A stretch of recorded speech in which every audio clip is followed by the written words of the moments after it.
You're reading a magazine, you come across a full-page nude photo of a girl. Is this testing whether I'm a replicant or a lesbian, Mr. Deckard? Just answer the questions, please.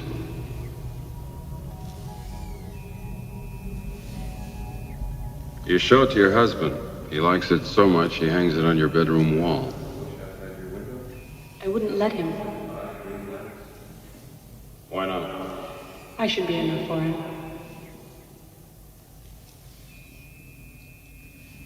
One more question. You're watching a stage play. A banquet is in progress. The guests are enjoying an appetizer of raw oysters. The entree consists of boiled dog.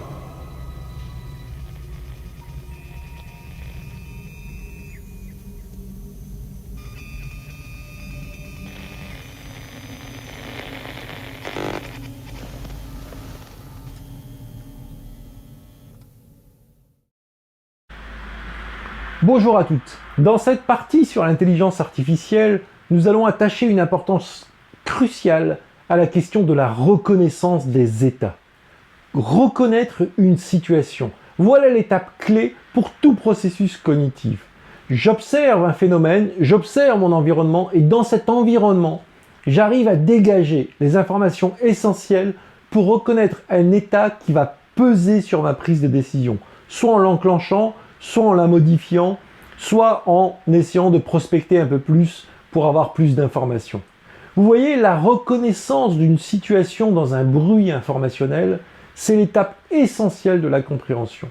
Tout ne se passe que quand je reconnais à un moment un état qui va être associé à un programme, à un diagramme de décision et de réflexion. Cette question de la reconnaissance est élémentaire et à la fois essentielle. Qu'est-ce que véritablement une intelligence artificielle? La première chose, une intelligence artificielle, une intelligence en général, rappelez-vous ce que nous avons dit dans la partie précédente, une intelligence, c'est avant tout une perception de son environnement, une compréhension de son environnement, mais une perception aussi de ses processus internes. Il n'y a pas d'intelligence s'il n'y a pas d'abord une capacité à percevoir. Premier élément.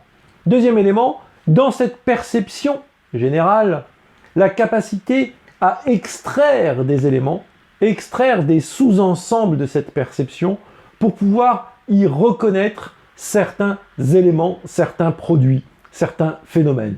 Un visage, un objet, un sentiment, une sensation qui permet de voir un changement, fût-il infinitésimal.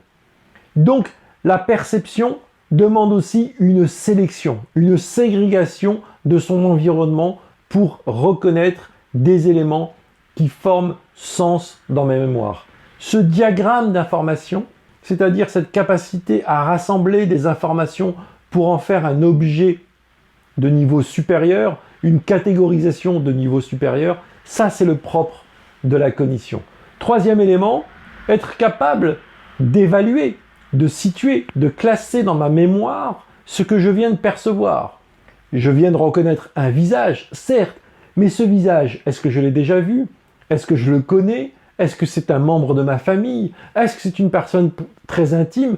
Toute une série de qualifications et d'enrichissements liés à l'archivage de cette information dans ma mémoire vont me permettre d'enrichir ma compréhension et mon interprétation de ce visage. Troisième élément important, que fais-je? Maintenant que j'ai reconnu d'une façon extrêmement riche, à plusieurs niveaux, dans des différents contextes, l'élément qui est en face de moi, quels sont les programmes qui sont à ma disposition pour que je puisse faire quelque chose à partir de cette reconnaissance? Je reconnais un visage, je laisse passer, c'est une personne que je ne connais pas. Je reconnais un membre de ma famille que je n'ai pas vu depuis longtemps et que j'avais très envie de voir parce que j'ai d'excellentes relations avec lui, etc., etc. Ce ne sont pas les mêmes programmes qui vont se déclencher. J'en ai toute une série à ma disposition. Mais je ne vais pas tous les choisir. Il va me falloir aussi un choix sur ce que j'ai à faire parce que j'ai plein d'autres choses à faire en ce moment et que mon temps est compté. Donc il va falloir à ce moment-là que je juge lequel de ces programmes me paraît le plus opportun, le plus optimum, en fonction des objectifs que je me suis donnés, en fonction des règles que je me suis données, en fonction de valeurs qui me permettent d'évaluer le poids de chacune de ces informations et leur priorisation. Peut-être que mon travail est très important. Mon travail est très important en ce moment. J'ai beau reconnaître un membre de ma famille, j'ai trop de choses à faire et dans ma vie, la réussite professionnelle est plus importante que l'amusement, même avec un membre de ma famille que j'aime bien. Donc, je vais le laisser passer dans la rue parce que je sais qu'il va me faire perdre du temps et que je suis très en retard sur mon travail. Et le retard sur mon travail pèse beaucoup plus que le plaisir que j'aurai à discuter avec un membre de ma famille. Donc, toute une série de normes, de buts, d'objectifs, à la fois profonds et à la fois plus immédiats, dans des priorités, vont peser sur la décision, vont peser sur le choix de l'ensemble des programmes que je vais déclencher. Et dans tout ça, je ne serai pas sûr de faire le bon choix. Je resterai dans une certaine incertitude. Et il y a un moment, il faudra que j'obtienne des règles, que j'ai des règles pour rompre avec cette incertitude et choisir, trancher vers A plutôt que B. Donc tout un goulot de décisions qui va m'amener à un moment aux 3-4 décisions qu'il me reste et il faudra à ce moment-là trancher, peut-être en tirant au hasard et en choisissant l'une de celles-là parce que j'aurais considéré que ma rationalisation a suffisamment duré pour que maintenant il soit temps de trancher. Enfin, le résultat de mon action va m'amener une récompense ou au contraire va m'amener beaucoup de désagréments. Une boucle de rétroaction va renforcer mes choix, va me dire que quand j'ai fait ce choix à un moment donné, en respectant telle valeur et telle valeur, soit mon choix m'apporte une rétribution extrêmement positive et je vais renforcer les règles que j'ai utilisées, soit au contraire, il y a eu énormément de désagréments au choix que j'ai fait et donc à un moment je considérais qu'avoir fait prioriser mon travail sur ma famille ou le court terme sur le long terme, c'est pas si évident que ça et donc je vais légèrement abaisser le poids que peut avoir certaines valeurs par rapport à d'autres. Donc tout ce processus cognitif qui a été formalisé par les chercheurs en intelligence artificielle vont être un moment essentiel pour pouvoir faire prendre des décisions à des individus, à des groupes ou à des machines. La structure sémantique des données, c'est-à-dire la façon dont telle information va être discriminée de son bruit et reliée à d'autres informations, la grammaire informationnelle qui fait que cette somme d'informations me donne avec une certaine certitude la reconnaissance et la compréhension d'un objet, c'est ce qu'on appelle un heuristique, et un heuristique hiérarchique. Parce que pour comprendre un objet, il faut en fait redescendre à des informations extrêmement élémentaires, extrêmement binaires, et mettre en relation ces relations par petits blocs. Et ces petits blocs mémoriels vont être eux-mêmes mis en place en relation pour former des blocs plus larges et de plus en plus larges, qui me permet de reconnaître avec beaucoup de finesse un objet dans ma mémoire grâce à ces règles heuristiques. Reconnaître un visage, c'est mettre ensemble une distance entre des points sombres et des points clairs. Reconnaître des couleurs de chair, c'est mettre en place une certaine loi mathématique qui fait que deux yeux sont toujours associés à deux nez avec deux trous de nez et une bouche. Donc ça, ce sont des règles élémentaires pour reconnaître un visage. Mais pour reconnaître un visage qui a tel sentiment, que je connais, qui est un homme ou une femme, eh bien, il va falloir ajouter de plus en plus des blocs, des grilles et monter de classification très primitives à des arbres de classification de plus en plus longs. Et donc vous voyez que reconnaître un objet, c'est partir d'informations extrêmement élémentaires et de former des blocs de plus en plus complexes pour qu'à la fin, on puisse identifier un objet avec une précision de plus en plus fine. Et plus cette hiérarchie sera importante, plus la classification pourra être extrêmement fine, et évidemment, plus l'agent sera intelligent.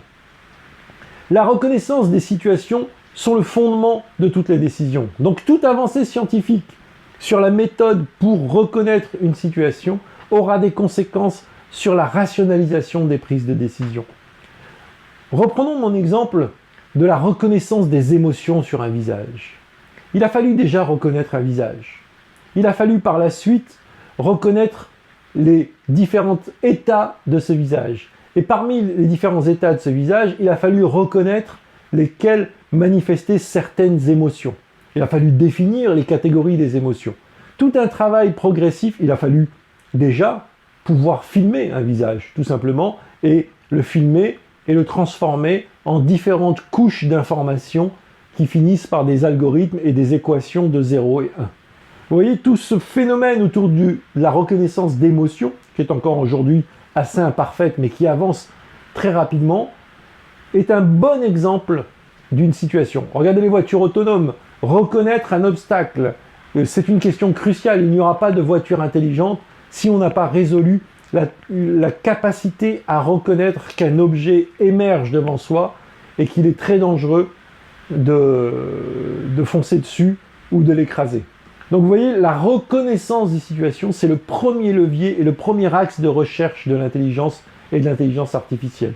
Aujourd'hui, une révolution, le deep learning, nous en parlerons plus tard, les réseaux de neurones et les réseaux de neurones artificiels sont des capacités aujourd'hui à relier des informations les unes avec les autres extrêmement puissantes et qui nous ont fait passer un bond. Avant, il fallait, pour faire vite, grosso modo quasiment établir soi-même les règles, apprendre à la machine étape par étape à reconstruire un visage. Aujourd'hui, le deep learning, c'est que ce n'est pas nous qui apprenons à la machine va apprendre elle-même. On va lui présenter des visages et on va lui dire, voyez-vous, ça ce sont des visages. Et donc par elle-même, elle va prendre toutes les couches d'informations et elle va comprendre quelles sont les informations qui sont récurrentes, quelles sont les informations qui sont présentes. Elle va mettre en place un ensemble de règles qui fait que quand ces informations sont coprésentes à travers énormément d'algorithmes, il y a de fortes chances que c'est un visage. Elle va nous proposer des visages. Et donc nous allons lui expliquer qu'elle a eu tort, qu'elle a eu raison. Et donc la machine va être capable d'elle-même de refonder son apprentissage, de redéfinir son apprentissage. Le deep learning se rapproche de plus en plus du processus humain, du processus d'apprentissage humain. Parce qu'il est autonome dans son apprentissage. Il suffit juste de l'accompagner et de l'éduquer. Et une machine de réseau de neurones est capable d'être éduquée et d'apprendre par elle-même. Mais voilà, il y a une limite entre l'autonomisation totale de l'intelligence artificielle et l'aide qu'elle peut nous apporter. Nous n'allons pas nous lier à n'importe quelle machine et, comme avec n'importe quel humain, écouter cette machine et lui obéir aveuglément. Il va falloir une interaction entre la compréhension des machines et la compréhension humaine, ce qu'on appelle l'accès à des drivers, l'accès à des éléments qui nous permettent de nous aider à prendre la décision. Une fois qu'on a ce système d'information, on va essayer de le structurer. Nous avons parlé véritablement de l'enjeu de pouvoir classer ces informations, de les lier les unes aux autres pour qu'elles nous donnent accès à une hiérarchie de plus en plus complexe de compréhension. Là encore, les algorithmes de classification ou les algorithmes de prédiction, même si j'aime pas ce concept de prédiction, je préférerais parler d'algorithmes de conclusion. Les algorithmes de classification et les algorithmes de conclusion ou de prédiction, si on doit employer le mot le plus utilisé, ont fait d'énormes progrès et la recherche aujourd'hui permet de mieux en mieux de réorganiser les données pour former des classes, des catégories et monter en hiérarchie. À partir d'éléments primitifs qui sont souvent binaires, on va former des tableaux et ces tableaux vont être catégorisés en classes et de classe en classe, on va former des tableaux pour reconnaître des situations extrêmement complexes. Les algorithmes de classification les plus connus aujourd'hui sont la classification hiérarchique ascendante, les camines, une clusterisation approximative, des algorithmes qui sont capables de dire voilà, je garde une hésitation et je vais choisir dans cette hésitation et peut-être même je vais choisir aléatoirement dans cette hésitation où je vais me donner des règles qui vont changer avec le temps pour choisir les différentes conclusions que j'ai pu tirer. Les algorithmes de prédiction, le plus célèbre, c'est vraiment aujourd'hui le réseau de neurones qui permet d'utiliser tous les algorithmes de corrélation, de régression, de prédictibilité et de pouvoir choisir un mix en plusieurs niveaux, en plusieurs couches de réflexion. C'est véritablement quelque chose sur lequel il faut se peser. Ce n'est pas l'objet de ce cours, mais soyez assurés d'une chose, c'est que nous avons changé de nature dans les types d'algorithmes et nous allons avoir des reconnaissances de plus en plus fines, de plus en plus complexes, de plus en plus rapides, avec un apprentissage automatique qui fait que l'intelligence artificielle va rentrer dans une nouvelle ère aujourd'hui et va occuper des champs qu'elle ne pouvait pas occuper jusque-là. Donc, L'acceptation de l'incertitude, les règles pour trancher dans cette incertitude sont aujourd'hui de la capacité de la machine, de la capacité de l'intelligence artificielle. L'évaluation de ces erreurs, l'évaluation de ces manquements permettent des boucles de renforcement qui permettent d'entraîner une machine. Et ce processus est radicalement nouveau. Quand en plus l'apprentissage est autonome, quand en plus l'apprentissage n'exige plus la présence humaine, si ce n'est par les renforcements, et encore on peut créer des programmes de renforcement, on voit que l'intelligence artificielle devient de plus en plus autonome.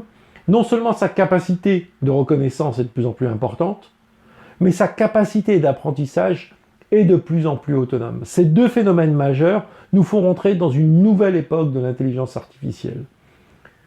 Reconnaissance de plus en plus complexe, capacité d'apprendre de ses erreurs, capacité de faire des choix en fonction de règles normatives et de pondération que l'on a déposées au départ. Il ne reste plus que la capacité à se créer ses propres règles et ses propres pondérations, et nous approcherons d'une intelligence artificielle totalement autonome.